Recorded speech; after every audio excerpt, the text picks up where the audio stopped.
The Global Psychosis Network presents The Trashy Show, where everything is a conspiracy, even you are a conspiracy. Everything is a conspiracy. Everything is a conspiracy. Everything is a conspiracy. It's the Trashy Show. Is a conspiracy. Everything's a conspiracy. Even you Everything are a is a conspiracy. conspiracy. Everything I'm your host, is a Jimbo conspiracy. Trashy. This is episode 43. And here we are, together again on the internet. So, right off the bat, I would like to kind of show you something that I thought was interesting. I remember the last episode I had told you I had seen Weapons. You know that movie Weapons? Which was a really good film. There's actually a dream sequence in the film that I didn't really mention. But there's a scene in the movie where basically the dad is in a dream state and he wakes up because he sees his son, or he thinks he sees his son, and he starts chasing him, you know, and trying to follow his footsteps to like get his attention and get him to hold on, I think my dog's about to have a heart attack real quick. Are we done? I don't know what's going on with my dog. My dog's been acting really weird lately. I think she's on her last leg. So she might be kicking the bucket soon. So every once in a while she has these little like spasms. So I don't know. I thought she was going to have one, but it looks like she's good. Anyway, so there's a scene in the movie, a dream sequence, where the father is going after his son, and his son just keeps evading him and just keeps going and going and going. And he gets to a point where he sees a house. And when you look at the house, it's like this, you know, huge mansion or whatever it is. Huge house. It's like under construction. And he looks above the house, and up in the sky you see like a silhouette or like some sort of visual, and then it kind of manifests into an AK-47 or an AR-15, one or the other. I forget which gun it is, but it's one of those two. And he just stares at it, and the movie has nothing to do with guns, so it's kind of like, okay, whatever, that's random. But it's a dream sequence, so we'll let that slide because, you know, random shit happens in dreams. And then I thought nothing of it, you know. And then come to find out, someone mentioned here on Reddit. Let me see if I can bring that up real quick. I didn't save the tab, but I did screenshot what he said because I thought it was pretty interesting. Let me see if I can find that shit. See, there she goes with her cough. You hear that? She got like the smoker's cough or something. I don't know. I've been told that's like the death sentence, basically. But we'll see what happens. She acts normal other than that. And she's been doing that for a while, so I think we're good. But she's obviously in her... I mean, she's like 15 years old, so she doesn't have that much longer to live. Anyway, so... Let's see if we can find this shit real quick. There it is. So let me bring it up, and then I'm going to zoom it in so we can see a little better. Okay, there we go. So, odd similarities to the tragic event that happened today. And they're referring to this shooting that happened in Minneapolis at the Catholic church, or Catholic school, whatever it was. In the movie, basically when the kids disappeared in the movie Weapons, it was 2:17 a.m. That's how they discovered this. They find out it was 2:17 a.m. when all the kids just randomly disappeared, right? So, come to find out, fast forward to this tragic event that happened in real life. And it says here, spoilers to the film Weapons. So if you didn't see this movie yet, you might want to skip this part right real quick. Just fast forward this podcast.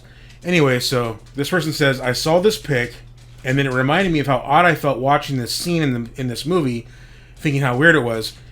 And he's referring to the villain of the film.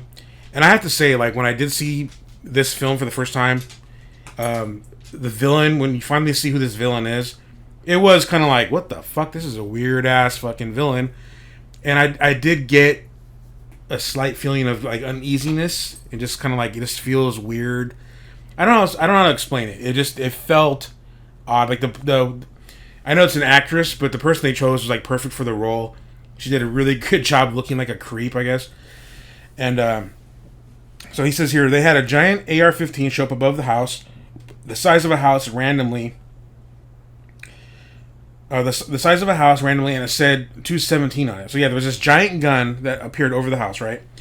The movie had nothing to do with firearms, like I mentioned, and this is the only time an AR-15 showed up in the movie.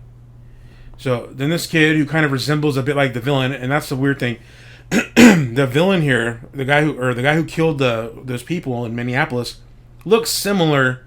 I don't know why they censored his face. Who gives a fuck? To show his goddamn identity.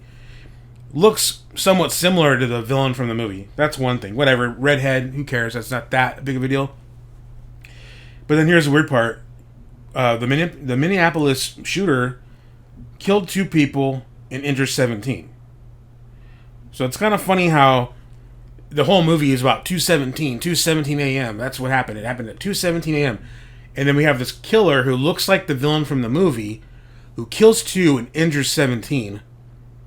Now, I know, news stories, they always change the situation. Oh, it was 17 injured. No, it was 15. No, it was 19. As far as I know, it's 17 that were injured and 2 that were killed. So 2:17. And that whole thing, I mean, that happens a lot in Hollywood. You see, like, people go back and they'll say, oh, look what happened here. There was a episode of X-Files where they, simulated 9/11 or something, and then 9/11 happened. This happened after that, so I mean, I don't know how that works as far as they call it synchronization. But there is a lot of synchronization between real life events and Hollywood. You could say people are just copying what they see, life imitating art. Excuse me. But it is interesting how this happened, and there's just a lot of things that line up that are a lot of similarities, And it kind of makes me think, like, to me, these Hollywood films are basically, I'm going to go down the rabbit hole here, but they're like black magic rituals, I feel like.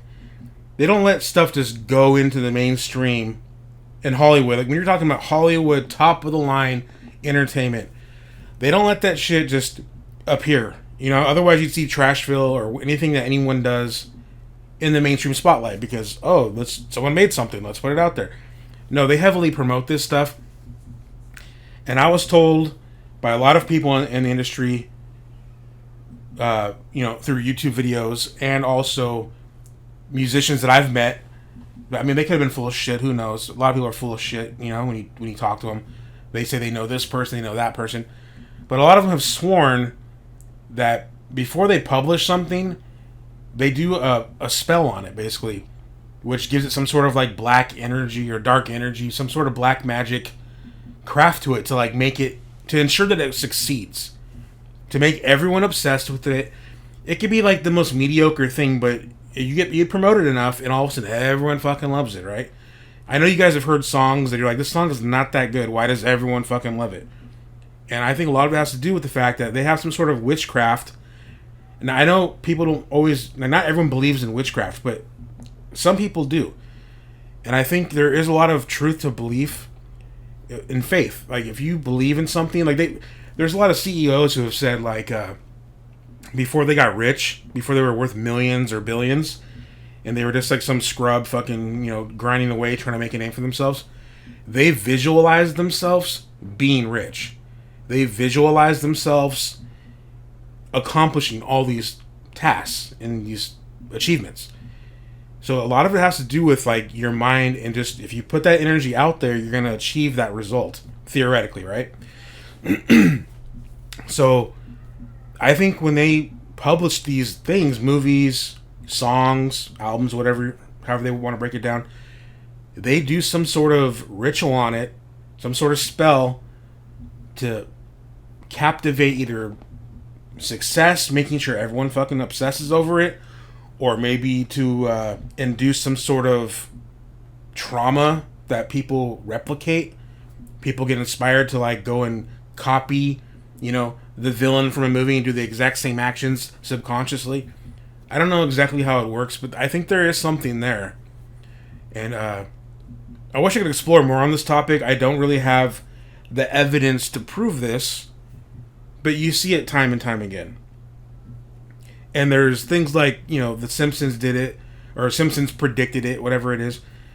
if you go back and watch The Simpsons, there's like all these episodes that like predict things that have happened 10 years, 15 years before it actually did. Like Donald Trump becoming president. That was one of the classic ones. I guess they have an episode. I can't tell you what episode it is. I don't know off the top of my head. But there is an episode where they like predict that Donald Trump will be president. And when it actually aired, it was kind of ridiculous. Because it's like, oh yeah, Donald Trump, the reality TV star. Okay, yeah, sure. And then boom, here we are in 2025 and he's the president. So, there's things like that that showcase what I'm talking about with that. But anyways, I'll move on from that topic. Oh yeah, 42-hour fast. I went on a 42-hour fast last weekend, and was kind of on a whim. I didn't plan for it. I've been reading stuff about it and seeing videos on it saying that fasting is the way to go, and how it's something that will benefit you. And I go longer than like 12 hours, dude. I'm like, fuck this. The fucking pain, the hunger pains, or whatever the hell they call them, are too intense. I'm not doing this shit. But for whatever reason, I got a hair on my ass and decided I'm gonna do this shit. When I put my mind to something and I say that's it, that's final, I'm doing it, I do it. And so I did this 42-hour fast. I had my last meal on Friday evening around like 8:36 p.m. And I said I'm gonna be done. My goal was 72 hours, but I had to work on Monday, and by Sunday I was starting to feel kind of woozy. So I'm like, nah, I can't. I don't want to call out on Monday, so I'm gonna start eating. So I got to 42 hours, and I gotta say, for the first 21 hours of not eating, I was fine. I mean, maybe it's just because I was determined to not eat. I was also keeping myself very busy. I was like working on my Xbox 360, trying to hack it, putting this like software program on there so I can basically save all these files. Because on the Xbox 360, you can't save games like you can on an Xbox Series S. So you can only whatever disc you put in there is the game that you can play. And then when you're done playing that game, then if you want to play a different game, you got to take the disc out, put the other disc in. And that was fine back in the day, but now we're so damn lazy. We want all our shit digitized so we can play it and just, scroll through a library like we do today. Someone figured out there's a way to do that on the Xbox 360. You just have to put software on there. So I was spending the whole day doing that during my fast, and I got like, my hard drive can only fit about 23 games on there. So I just picked like 23 games that are not like on PS4 or current generation systems, old games that like I like to play and that they're not that popular. But if I ever want to play them, boom, they're like saved on my Xbox 360. So that's what I was doing for like the majority of the first 21 hours of my fast. And I'm not that tech savvy, even though I do know a lot of tech stuff. I have to like rewind the video. What the fuck does this guy say? How do you do that shit? And like there was a little bit of not coding, but you had like copy code. You basically paste it, make sure you put the right thing in there. And a couple times I put some typos in there on accident, so I had to fix that. So that took a lot of time. Anyways, fast forward, it's been 21 hours, and I started slowing down as far as having things to do to keep myself preoccupied, and I started getting hungry. And I was like, you know what, dude, maybe I'll do 24 hours, and then I'm going to call it quits. But I just trucked along. I got about 24 hours, and then I was going to eat, and then I was like, you know what, dude, it's almost bedtime. So if I can just get to bed, I can sleep for another 8 hours, try to squeeze 10 if I can, and then I'll be like, in the 30s. I'll have like, 34 hours or 36 hours. So I got to about 35 hours, and I was like, dude, I am miserable. I feel like shit. I don't feel like I've lost any water weight or anything. I feel like the exact same. So I'm going to take a shower, and then at 36 hours, I'm going to go eat. So I got in the shower, and I'm rinsing off, brushing my teeth and all that stuff. I'm one of those guys who brushes his teeth in the shower, by the way. I think it's just, you're killing two birds with one stone. You're washing everything, why not brush your teeth too? So anyways, I'm in there taking my shower, and all of a sudden I just got rejuvenated and felt like my hunger just completely disappeared, and I felt amazing. And it sounds ridiculous. It sounds like I'm trying to advocate everyone needs to fast, and I'm not going to say not to fast if it's not for you, but for me, I was like, hey, I get why people fast now. It's not all just hoopla, fucking trying to get people to click on your video, So now I'm like, fuck it, dude. If I feel like this, I'm gonna go to 72 hours if I can. And I got to about 40. 40 hours, 41 hours, and I started feeling really fucking down again, because it kind of goes in waves. You feel good, then you feel like shit. And then if you can get through that valley of feeling like shit, then you come back up again. It's almost like a drug where you're like peaking like with like mushrooms or something. So I was like, I could probably, if I really wanted to, I could probably do 72 hours, where I hear you get the maximum results. You start burning visceral fat and all that stuff. But I was like, you know what, dude? I'm going to probably cut it at 42 hours. So I got to 42 hours. And yeah, I have to say, like, I lost 10 pounds. And got myself into ketosis. My first meal after I got out of ketosis, when I got out of my fast, was scrambled eggs and shrimp. And then after I ate the shrimp, I was like, that tastes a little mushy. My wife tells me, oh, that shrimp's been in there for like a week or two. I was like, oh, great. It didn't taste bad. It didn't smell bad. But I probably should have thrown it out. It wasn't, I shouldn't have eaten it. But I was fucking hungry, whatever. So then I pissed out my ass for like, right after fasting, I pissed out my ass again. So I'm like, great. And last thing I need is to have fucking dehydration after that. Because you have to stay hydrated while you do this fast. Otherwise, you ain't going to last. It's very dangerous if you don't stay hydrated. Take, your supplements or electrolytes. So I had like but I took potassium, I took magnesium, like this 10-in-1 magnesium pill. And that kept me, and then I had basically had water with electrolytes and black coffee and nicotine. Not cigarettes, but like those Zens. I've been doing the Zen shit, and that kept me focused and like determined to like not break my fast. So I did that, and I got to 42 hours. Like I said, I do recommend it.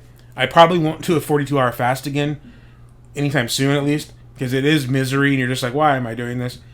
But you get to like 30-something hours, and you start seeing the results.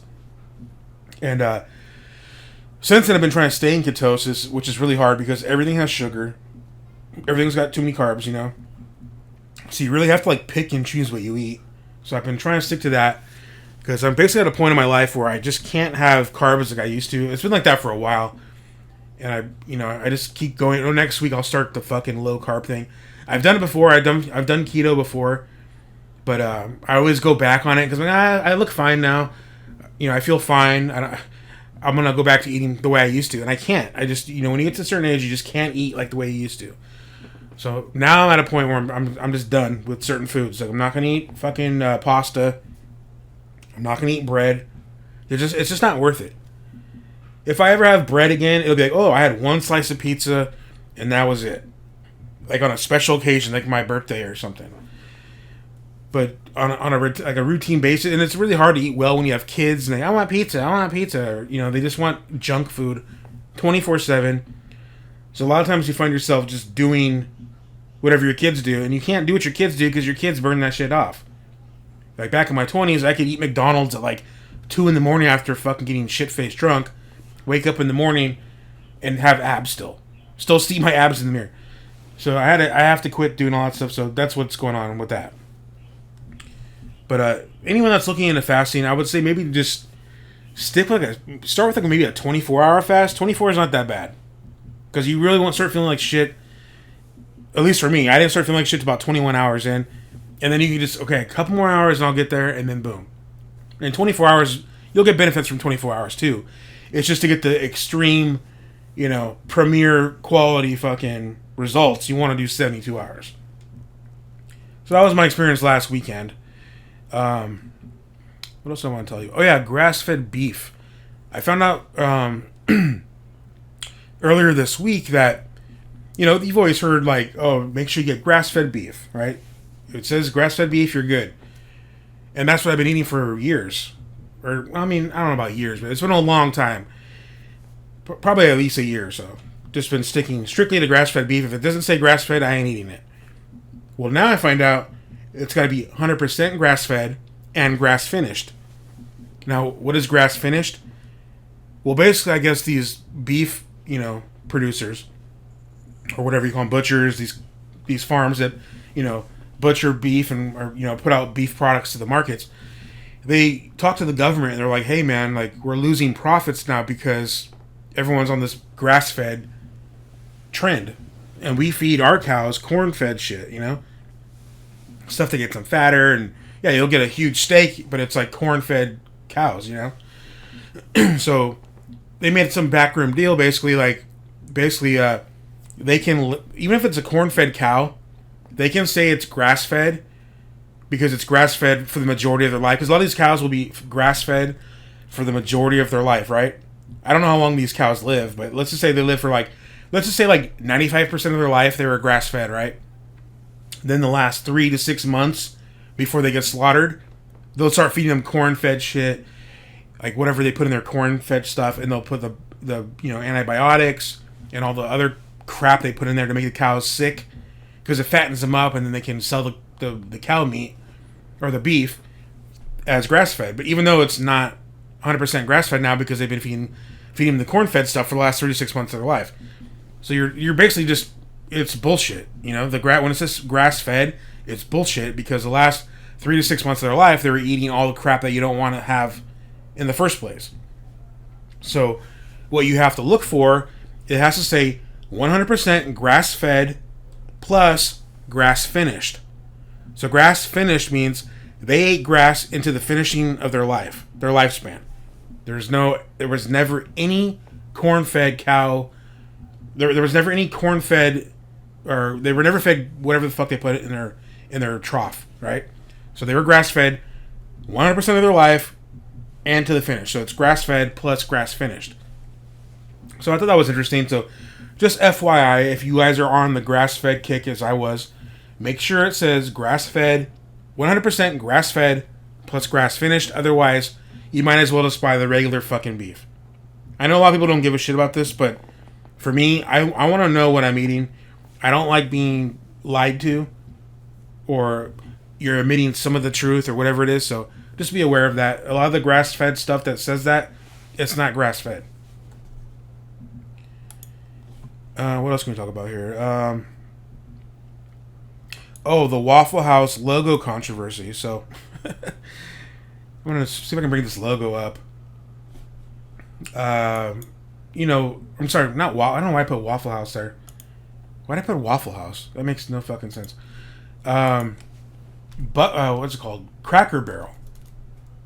So Cracker Barrel redid their logo.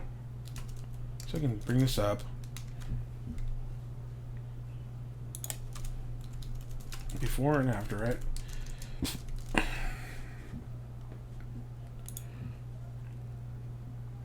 Okay, so you see this?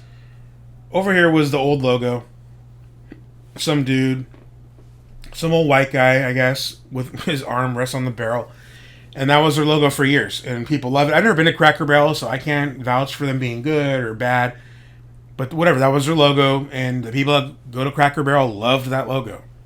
To me, it's a whatever logo. I don't like the color scheme. I'm not a big fan of macaroni orange or whatever the fuck this color is. But whatever, that was their logo. And people loved it. Well, this new CEO decided to change to this generic bullshit. And now people are having a big old fucking fit about it. And people are like, oh, conservatives being snowflakes, crying about the fucking logo. And yeah, whatever. You can just say it's a logo. And I agree, it is just a logo. Who gives a shit? It's their company. They should be able to do whatever the hell they want. But I will say this on this Cracker Barrel thing. I feel like if you go back in history with Mao during China in his time, he didn't want any logos that have any sort of individualistic expression. He wanted everything generic and bland, because that was his communist view. Everything had to be generic, branded for some reason.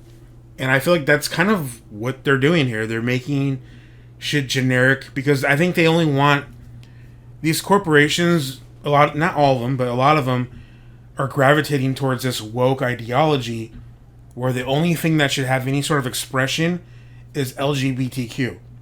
They want to make being an individual synonymous with LGBTQ and their movement. Why that is, I have no idea. I'm going to say I have no idea. I have my speculations that they basically want to destroy the nuclear family. They don't want people reproducing. It all has to do with destroying the nuclear family and lowering the population. Because if a nuclear family is taboo, or ew, you're married with kids, I know that sounds ridiculous, but that's the ultimate goal, basically, And why is that? Because these people are obsessed, these elitists are obsessed with the population. They think that there's too many feeders, there's too many people that are just worthless eaters, and they need to stop these people from trying to reproduce. So the way to do that is to make having heterosexual couples almost like a pariah and something that's like to look down upon.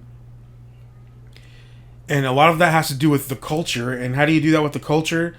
You make it so individualism is not expressed unless you gravitate it towards LGBTQ. You want to be unique, you want to be a different person, be LGBTQ, be gay, be a lesbian, be trans, cut your dick off, make it so you can't reproduce, and then we'll support you. We'll put a rainbow behind your logo. Or we'll put a rainbow behind our logo to support you. I feel like there's some sort of correlation there. I don't know if they're getting paid. I've heard there's like some sort of like DEI initiative with these corporations and whoever's behind this to like basically make this a movement. And that's what I see when I see this Cracker Barrel shit.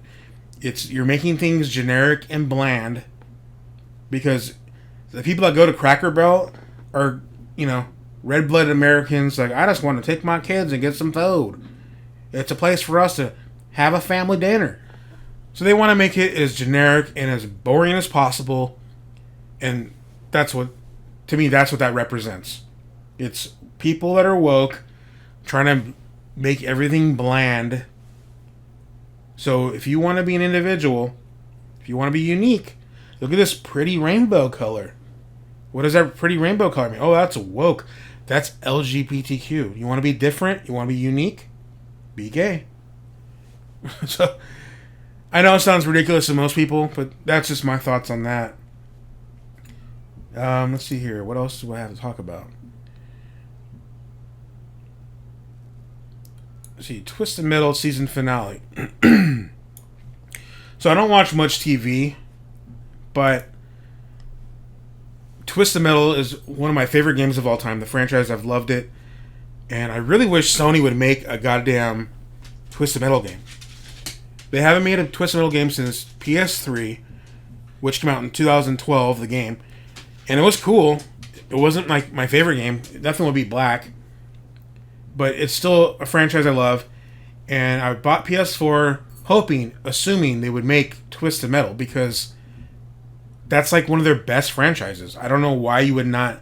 And it's a Sony exclusive. Why wouldn't you utilize that title? So now they know there's a demand for this franchise. Maybe not as big as it was 15 years ago when everyone gave up hope on it. But they decided to make the TV show. Well, the TV show is a hit. I'm hoping, praying, crossing my fingers that they will make a new Twisted Metal game off of this. But we're on we're on PS5. As far as the generations go for systems, they still have not made a Twisted Metal game, and I don't think they're going to this generation. But now they're talking about PS6 coming out in 2027. So Sony, please, if you guys somehow hear this podcast, please make a Twisted Metal game. Anyways, going from that, the TV show, I wasn't too thrilled with the writing. It's really corny. It gets better towards the middle of the season, second season. It's pretty much hit or miss for me. There's some episodes, okay, this is getting my interest. But my wife loves to watch TV shows and wants me to always watch TV shows with her. And I'm very picky about what I watch. So I said, hey, I got a TV show we can watch because I am actually interested in this topic or this show, which is Twisted Metal. So we just watched the season finale last night, and it was a 3-episode. They drop them in like 2 episodes every week. And this was the last season, or the last drop from Peacock, which was a 3-episode season finale type thing. And I gotta say, the season finale was very interesting, entertaining. It could have been better. I really like Calypso, the actor that got to play Calypso. His fucking laugh is fucking hilarious. I really do like that. They're finally getting more combat oriented in the show. I feel like there's been a lot of like lovey-dovey, like, I know they want to do that to appeal to like a wider audience because women love romance, so they have to have that fucking romance angle in there. But the game is nothing but like combat. So like, let's see more combat. They did execute that. I feel like in the series, in the season finale, the last 2 episodes or the last 3 episodes, I felt like they really showcased what Twisted Metal should have been from episode 1. So if you guys do watch TV show, or you're looking for a TV show, I do recommend watching Twisted Metal. Give it a shot. I think the way they set it up, there could be a season 3. It looks like they're definitely they haven't been signed on for a 3rd season, but it does look like they are setting it up to possibly get a 3rd season. But yeah, it was a good show. I did like it. I would like to see more Axel. It's kind of debatable if they killed him off or not. But yeah, that's why I'm about Twisted Metal as far as that show goes. And because of that, Warhammer 40,000 Speed Freaks, which is since they haven't made a Twisted Metal game, I've been looking for anything that like kind of resembles the Twisted Metal game, because I've been just dying to play a combat car game, because it's my favorite genre of video games, and it's just really a dead genre. No one really gives a fuck about this genre, it seems like, anymore. I mean, there's people making games for it, but you have to really like research and like find out, is anyone making these games? Like, who's making one? And surprisingly, Warhammer, which I would never associate with a car combat game, made a car combat game that came out recently, so I bought it. It's called Warhammer 40,000 Speed Freaks. I think I'm going to bring up that trailer, which kind of sold me on it. And by the way, I got my speakers working. I got some new speakers, so we got sound again. So hopefully you'll be able to hear it better. But let's check out this trailer. I think it was pretty fun. I bought it. It didn't really scratch the itch 100% on the Twisted Metal thing, but it's fun. Here's the official trailer.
Yeah, so based on this trailer, I was like, hell yeah, dude, this game looks dope. And it is fun. I don't know how big the player base is. The first time I played it, it felt like there was, a decent amount of people playing it. I didn't touch it for a few days, and then I played it again, and I thought I was playing all bots. There might have been like 1 or 2 people playing it in that one lobby or whatever, but I don't know how big the player base is, but it is a fun game. I do recommend this game if you're trying to play a Twisted Metal game and you just want something different. Because I love Twisted Metal, but it's like, dude, I'm tired of playing the same fucking games over and over again. So I like to switch it up. That game was definitely dope. I definitely recommend it if you're into those, car combat games. Let's see what else here. What else I can talk about?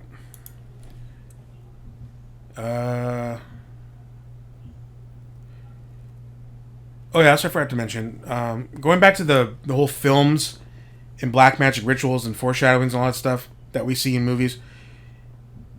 Just real quick, which also made me think like, yeah, I could see that in Hollywood.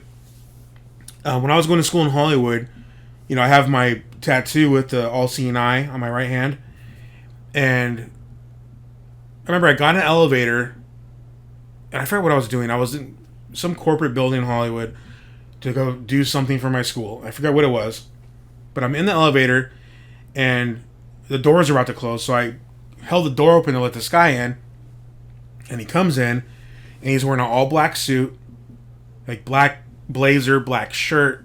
He's wearing a red tie. I think he had like pentagram cufflinks or something, like on his shirt collar. He looked like a villain from a movie. But he's standing there and he's like, oh, thanks for letting me in. I'm like, oh, no problem. And we're standing there, we're waiting to go to the top floor. And he's like looking me up and down for some reason. I didn't get like gay vibes, but just like checking me out, like, who's this guy, you know? And he sees the tattoo on my hand. And he's like, oh, I like your tattoo. And I'm like, oh, thanks. And I'm looking at him back as he's talking to me. And I'm like, this guy looks like some satanic fucking executive or something. And as soon as he sees my tattoo, his whole demeanor changes. And he's just like, we get to the top floor and he's like, after you. And he's like treating me like I'm like, you know, royalty or something. Or like I'm some sort of like prospect for him to like get in this industry or something. I don't know. It was just really weird. Like just the way he lusted over my tattoo. Like, oh, I like your tattoo. You know? And I guess I don't mean like a gay thing. It was almost like oh, you're on our side kind of thing, you know? So when I talk about these people in Hollywood that are like obsessed with like the occult and black magic and satanic shit, that's what I'm referring to. Like these people that are in power are just that type of person, you know what I mean? So anyways, that was just a quick little thing I forgot to mention earlier. What else? Oh yeah, I did a new scene for Trashville. A lot of people have been asking me, hey man, like, are you done with the cartoon? Is that shit still going on? Trashville's still going on. It's taken a severe delay in production because I had kids and I was rebuilding my computer, my animation computer. I have separate computers, one for my animation, one for my music. Now my music computer's down, so I'm in the process of getting a new computer for my music and rebuilding my studio for that because my daughter wants to make music and she saw the video I did for the other little girl way back when, so she wants to do a song too. So I'm trying to get my shit back in order for music, which that's also taking a delay. But the cartoon's back up and running production wise. I just took a little hiatus, but I'm going to show you the latest scene I did for Trashville.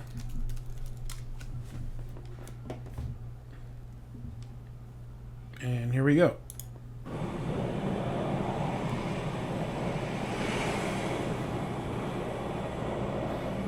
Cash, did you hear what your brother did?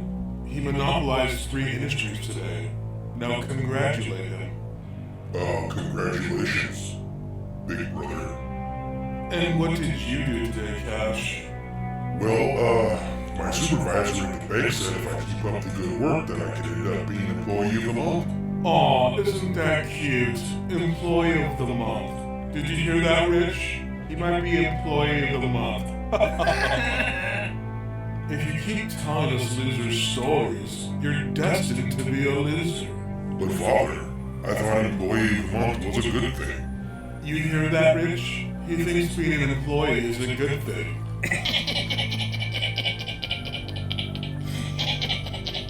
Cash, you fucking idiot. You are part of the Moneba royal bloodline. We are not employees. We are bosses. We are the ones in charge. You keep thinking small-minded, and you have to leave me no choice but to tell your mother you died in a plane crash. Do I make myself clear, you miserable failure? Yes, Father, you do. Good. Now get out of here and go do things that impress me, like owning a baseball team or brainstorming an economic collapse. Now get the fuck out of here, you triangle-headed fuck!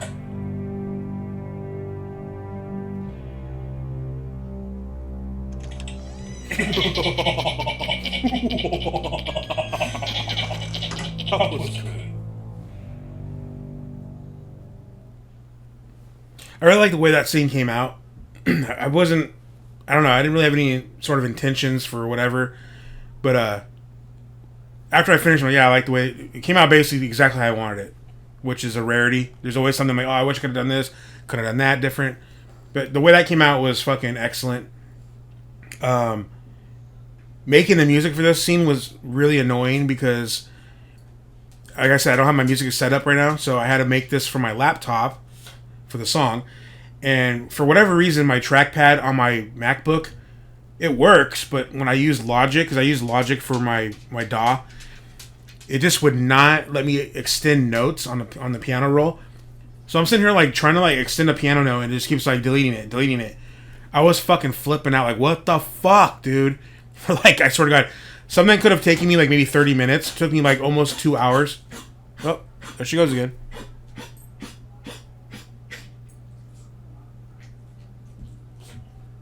Fucking dog, dude. Anyways, so I was doing that and it was really fucking annoying. I don't know how most people would have just given up on the fucking music aspect of this if you had to see the way you have to make music on my laptop. But I was determined to finish it, and I fucking did, so thank God for that. Thank God I'm a stubborn, persistent motherfucker, because a lot of my shit would not get done if I didn't do that. So, while we're in the Trashy mode, I actually want to play this scene, because I feel like this scene doesn't get enough love. And I really want to thank the people that did this scene, because Luke Lozano and Evan Morrison, I think, did a great job on this scene. So let's play this scene real quick. This is called a broom. Is it a coincidence that it rhymes with broom? They are programming us to clean up their filth with their penises, and it has to stop.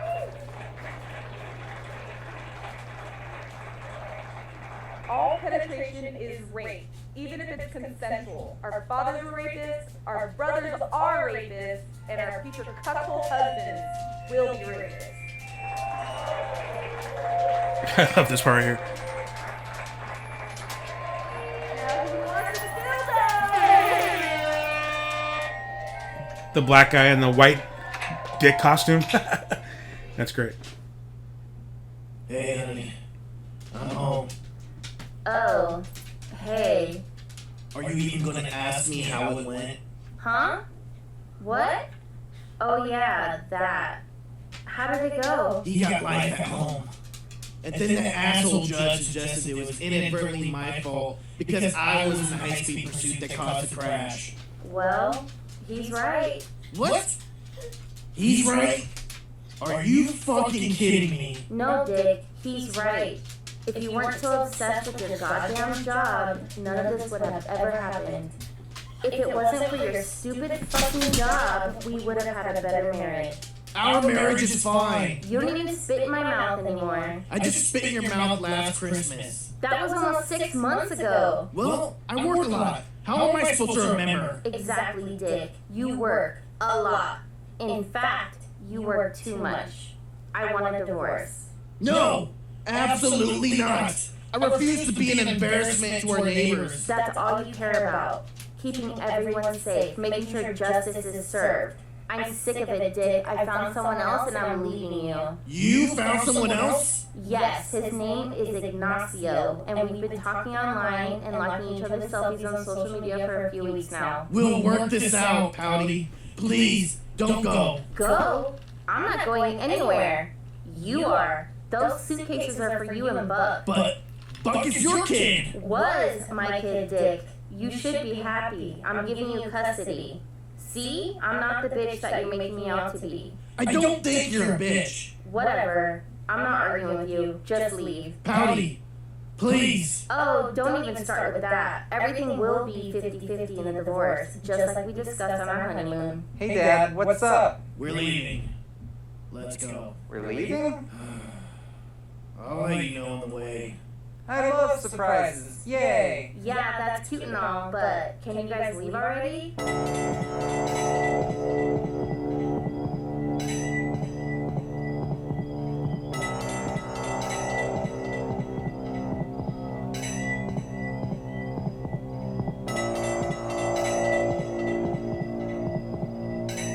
Where are we going, Dad? We're going to pay, honey.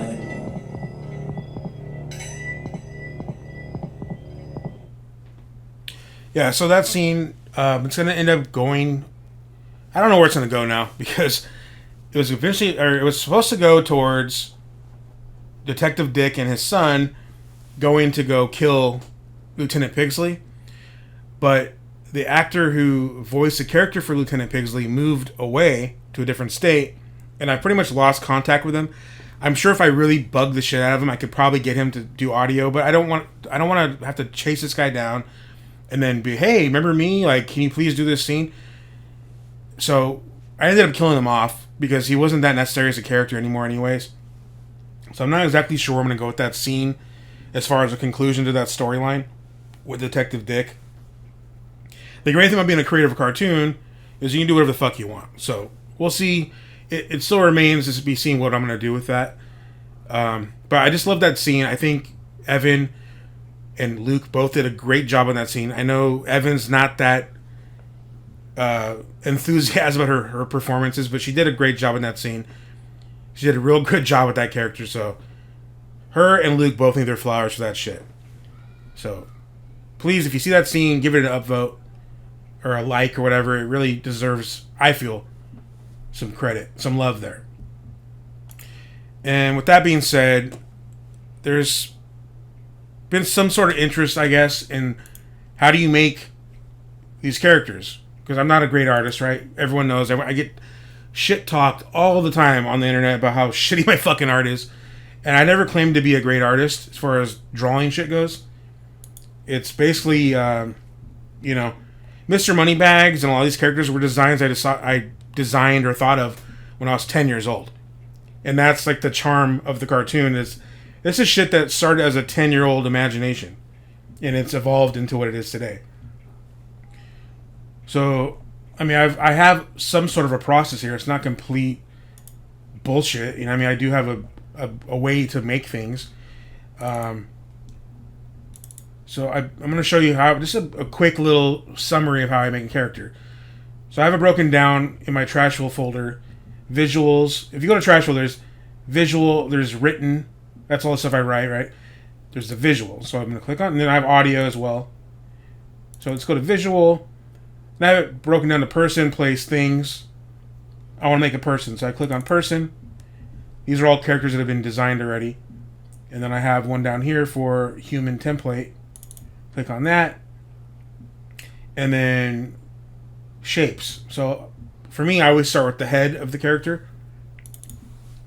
So these are just different shapes I use, right? So let's say I want, I don't know,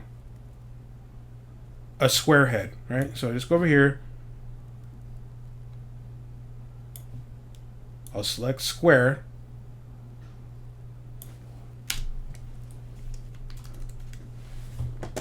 And then we'll get rid of this word up here.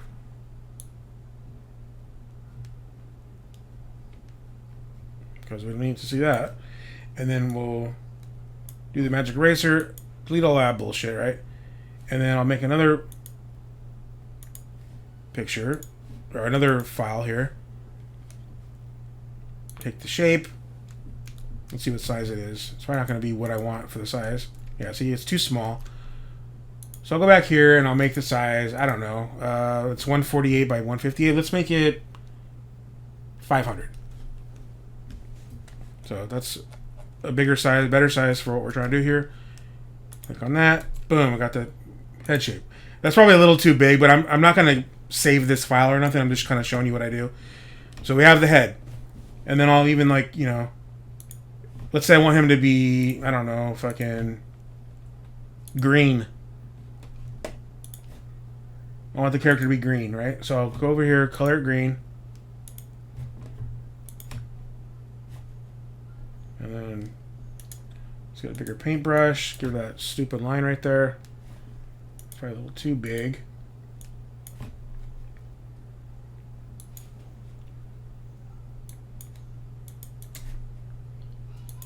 Do the paint bucket again, a couple more times. Boom, we got it. Basically got a green square. I'm kind of half-assing this real quick because I'm just trying to show you a demonstration. Okay, so then we got the head. So then I'll just title this head. And then I'll make a new layer because everything's layers when it comes to this, you know, digital art type stuff. It's all layers. So let's say I want to give him, I don't know, square eyes or whatever shape eyes. Let's make it triangle. So boom, triangle. Shaped eye. I don't like that triangle. We'll do that and then boom. So that looks semi like I want, a triangle, and then I'll just copy it. Boom. Here's another eye. And then boom, there's another eye, right? Instead of trying to make the same eye twice, just copy it so it looks symmetrical.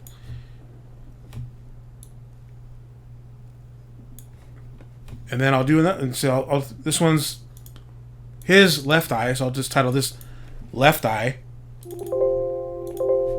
Why is it doing that now? Okay, so we'll just title that left eye. Oops.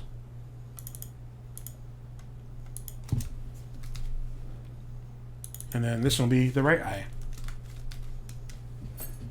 So let's say I want his right eye to be, I don't know. Let's say he's got pink eye.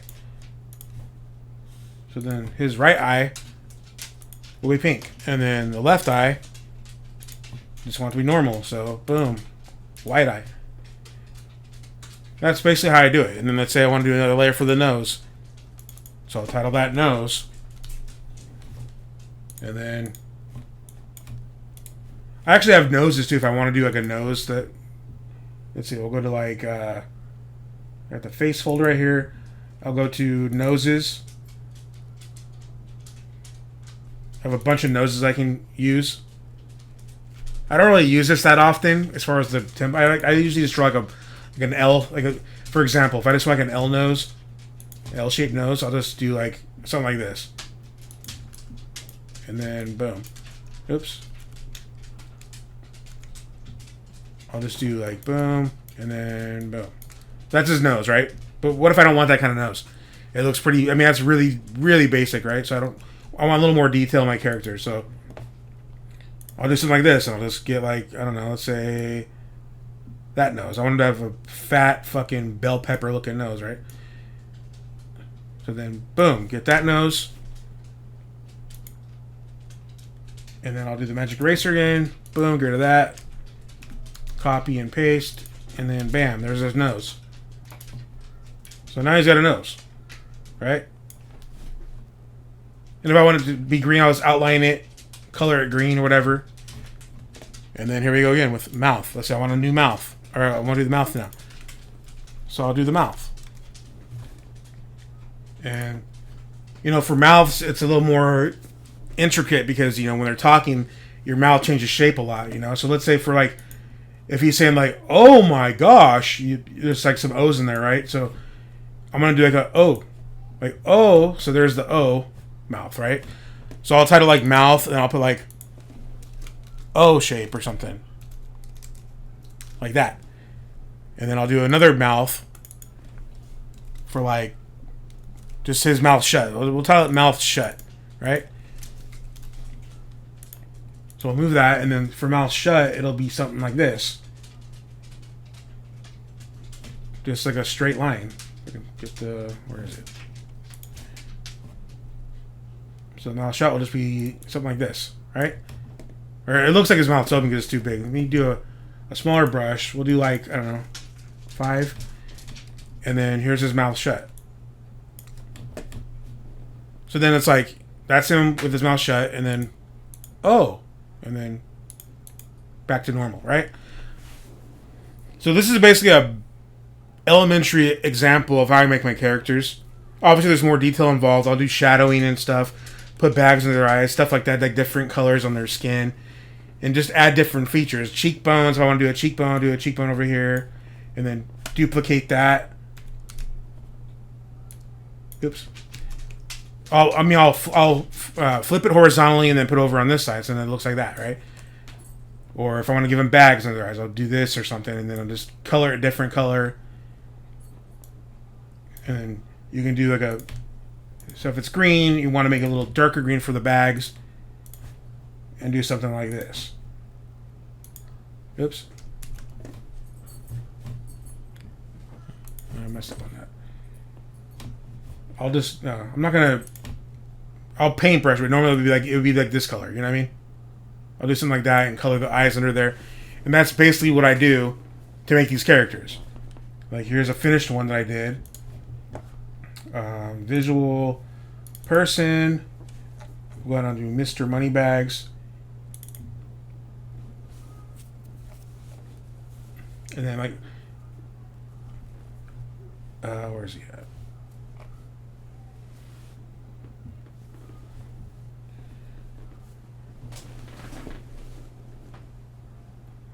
Oh, I can't find the one I'm looking for. But, like, that's a finished one right there. You know, so this is a finished cell, but, like, there was the head, there was the neck, the torso, the arms, the hands. All these are different layers and different pieces that were pieced together. And that's basically how I make them. And in case people are wondering, like, why does he look like this in that scene I showed you earlier? This is him younger, so I try to make him look younger. I made his head a little smaller, and just shit like that. And that's basically like how I make my Trashville characters. I do have, you know, help from other artists like Evildoers Beware, who, you know, because he's a way better artist than I am, so I use him for a lot of stuff.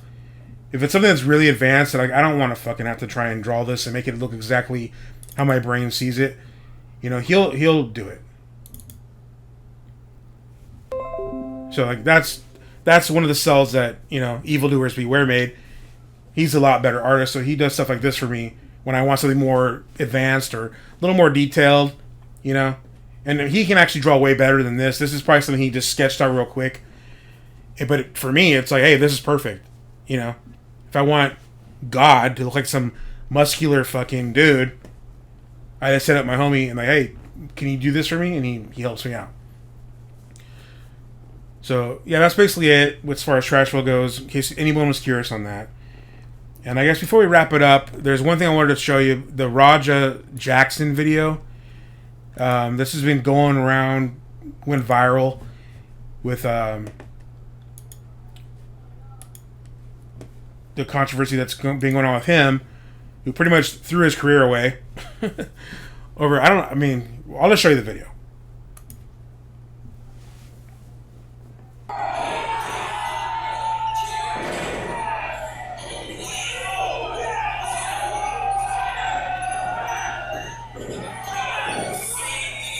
This horrific, hard-to-watch attack has shaken the pro wrestling world to its core. In the allegedly unscripted viral moment, Raja Jackson, who is the son of UFC great Quinton Rampage Jackson, climbed into the ring during a match in Sun Valley, California, and attacked Psycho Stu. He body-slammed the bearded wrestler, then pummeled his face more than 20 times, apparently to the point of unconsciousness. Psycho Stu, whose real name is Stuart Smith, is reportedly doing fine and recovering, but the damage to Raja Jackson's career is done. TMZ reports that cops were called to the scene on August 23rd, and the LAPD has launched a criminal investigation. So what the hell happened? The violent, unplanned attack went down during a private wrestling event at Knox Pro Academy. It was apparently in retaliation to an altercation between the men earlier that day. Outside the venue, Stu had smashed a beer on Raja's head. What, you don't know me? Hell no. Yeah. I think that's a little... It seemed to be setting up a storyline for the show. The two were later seen making amends on the live stream, but then things took a dark turn. And now social media videos have emerged showing Raja in a blood-stained white shirt and visibly seething with rage following the incident. Pissed me off though, Andre.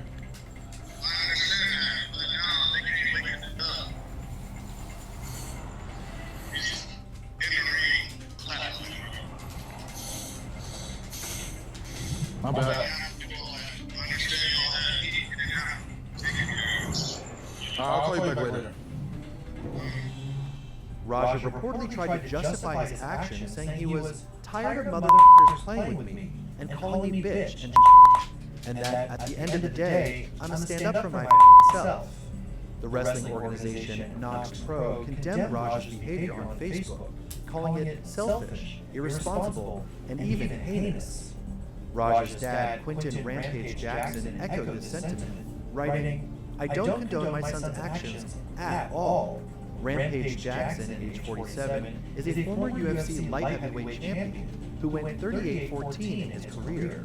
But now with his son's out-of-control temper, his legacy could be in jeopardy." Yeah, so people have all their takes on this, like he didn't understand wrestling, or he wasn't trained. That's what I think. This is my take on what happened. Now, the dude hit him with the Psycho Stew or Sicko Stew, whatever his fucking name is.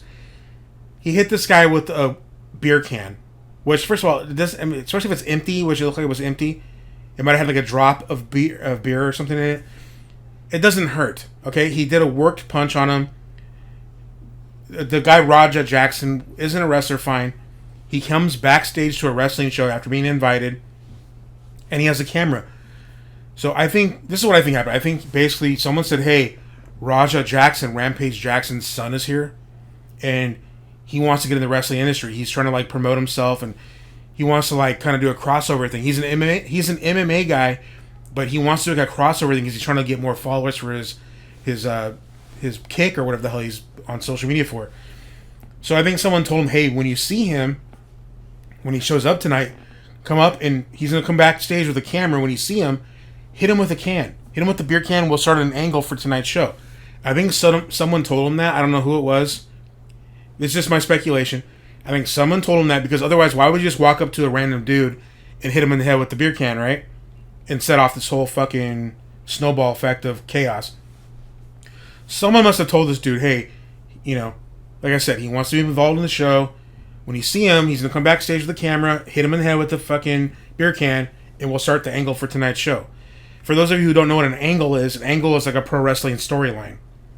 So I think he hit this dude in the head, expecting Raja to react like he was on a show, but Raja's not a performer, so he's like, what the fuck are you doing?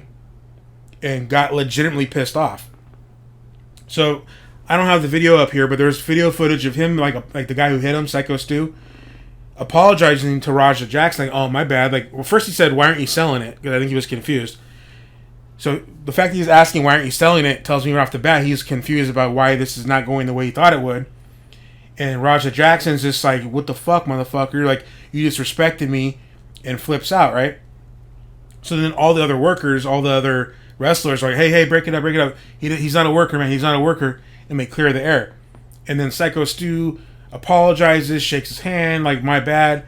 And this is after a few minutes of Raja Jackson not wanting to square away or, you know, make everything square and patch it up. He was like, fuck this guy, I'm going to kick your fucking ass if you don't go away from me. But they were able to smooth it over. And everything looked good. He shook his hand like 1 or 2 times and was like, okay, we're good. After this happens, this dude over here with the cowboy hat, who's like his friend who invited him to the show, he's a wrestler, but he invited Raja Jackson to the show, tells him, hey man, don't worry about that, dog. We'll get him back later tonight. You're on the show, right? Like, you talked to the promoter, and we're gonna have you part of the show tonight. We'll get you give him his receipt tonight, and I'll have your back. Now, a receipt is when you're wrestling, you know, it's a staged event, and the guys are fake hitting each other, but sometimes they might accidentally, because you're trying to make it look real, right? So sometimes you might accidentally hit the guy a little too hard, or harder than you intended, and it actually hurts the guy. So they call it a receipt, where basically you're in the ring, and if, let's say you're a wrestler, right? And you're wrestling this dude, and the guy hits you a little too hard, and it hurt you. Not enough to like knock you out, but enough to like, hey, what the fuck? This is a work. Don't hit me so damn hard. You can't stop the match and say, hey, don't hit me that hard, motherfucker. So what you do is the receipt is you hit him back as hard as he hit you to let him know, hey, did that hurt? I bet it did. Now don't hit me like that again, or we're going to have problems after this match is over. That's a receipt. So this guy over here in the cowboy hat told him, hey, you're going to get your receipt. Give him his receipt tonight for doing that. Now, I don't know if this guy meant a receipt as what it's intended to be, or if he was just saying that as a code word to, like, fuck this guy up, because supposedly this dude in the cowboy hat doesn't like Psycho Stu, or had some beef with Psycho Stu backstage, or whatever it was. That's the rumor. I don't know. But he should have cleared the air with him and said, hey, man, when you do your receipt tonight, just give him one pop on the fucking side of the face to let him know, like, what's up.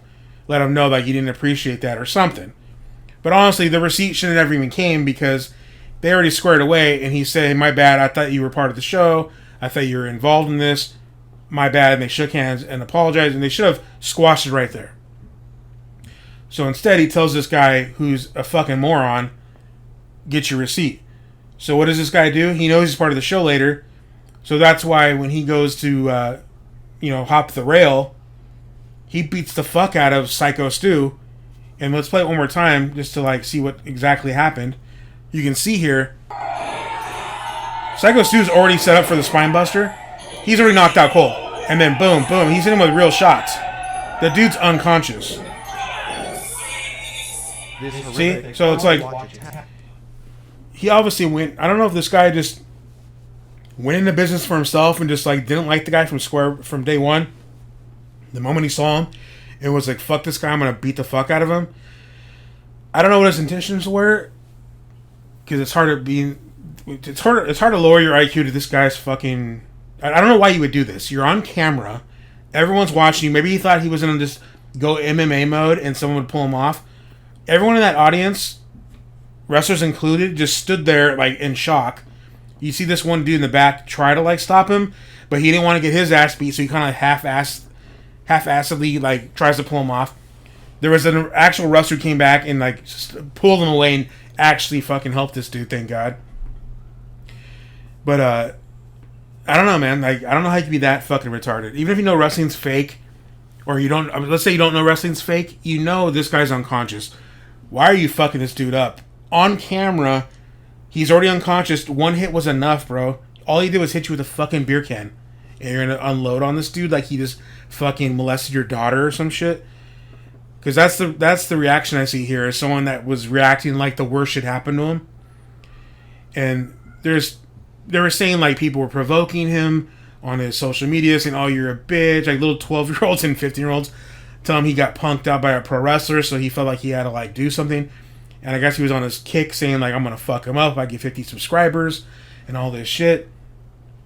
So basically this guy ruined his career because he was an up-and-coming MMA guy, and he was looking to be, a future star in MMA or maybe even pro wrestling if he can gravitate towards that and, get in with that crowd. But he just completely ruined his chances with that.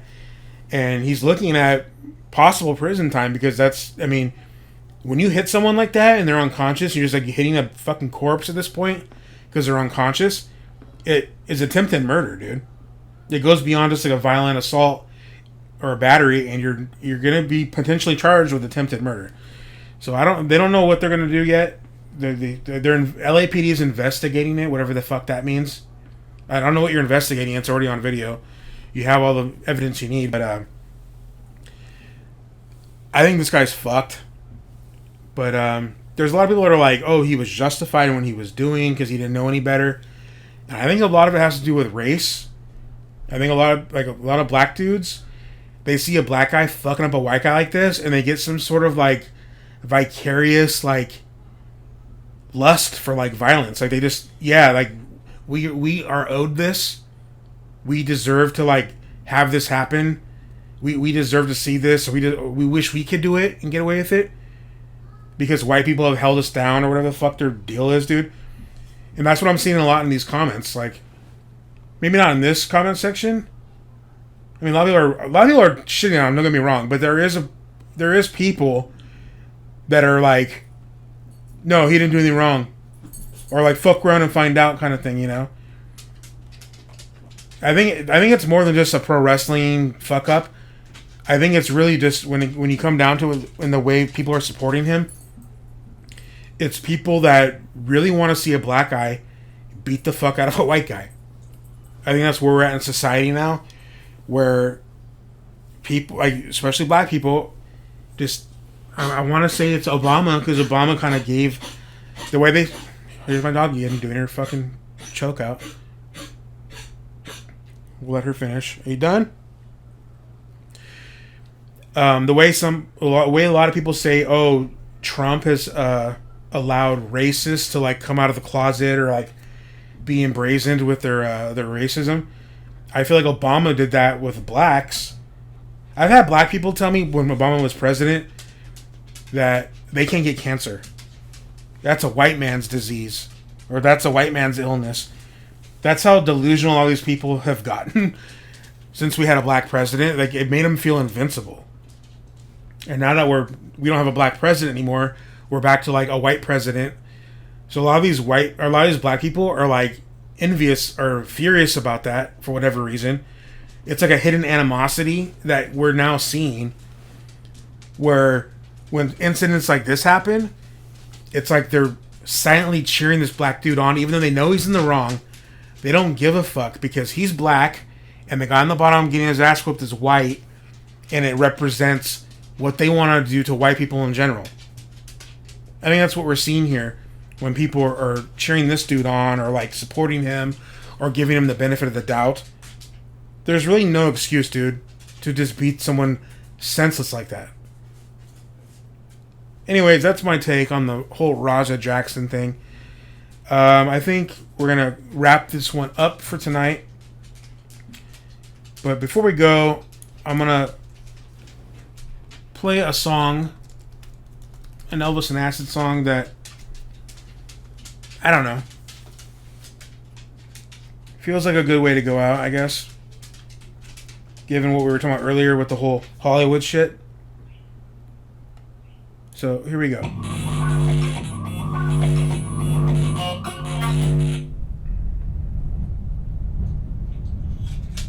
We believe there are to be a malignant tumor of star whackers in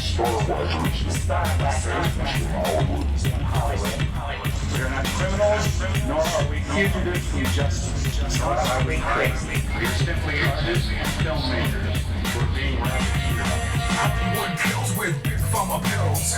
Ledger dangers, Hollywood feels. Actors on drugs make blockbuster reels. Sold by a mafia, black market deals. It's already quick for speaking it out. Even though media put a spit to his mouth. Makes a man go mad just hearing them tout. On celebrity tragedies reporting the robbery under the skies. Oh, business which implies secrecy won't be compromised. Their crimes are organized. They end up dead, don't be surprised. Accidental suicide. There's omit and public lies. Style whacker realize I'm the silver screen Hollywood.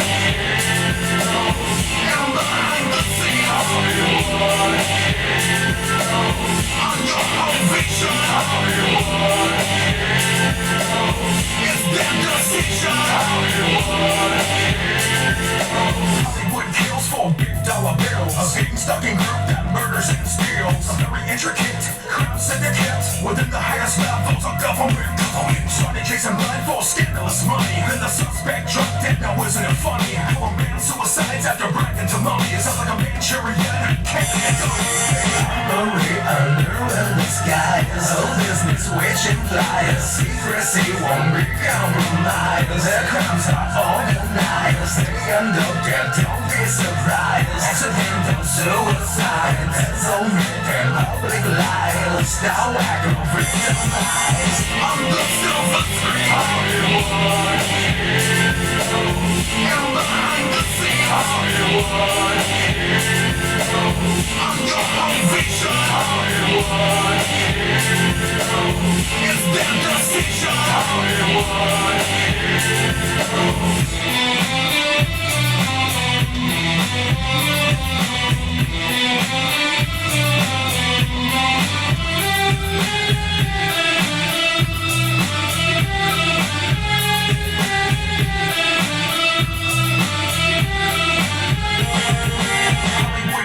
Sick, twisted thrill. Cause Hollywood's run through dick sucking skills. Chills up in Beverly Hills. Flat out front in bloodbath spills. The movie stars die for the ad sales. Faster than the fame at the fat fails. Feeling for the lives, greedy ex-wives. Can't trust anybody, y'all robbery under the skies. Oh, business which implies secrecy won't be compromised. Their crimes are organized. They end up dead, don't be surprised. Accidental suicide. There's omit and public lies. Style whacker realize I'm the silver screen Hollywood. And behind the scene Hollywood. On your home vision Hollywood. It's their decision Hollywood. I'm the silver screen Hollywood.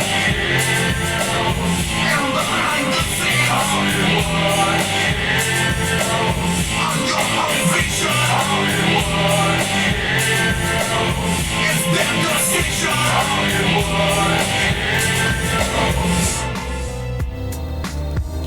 Anyways, with that said, thank you for watching episode 43 of The Trashy Show, where everything is a conspiracy, even you are a conspiracy. Is a conspiracy. We'll see you next time on The Trashy Show. Is a conspiracy. Everything is a conspiracy. Everything is a conspiracy.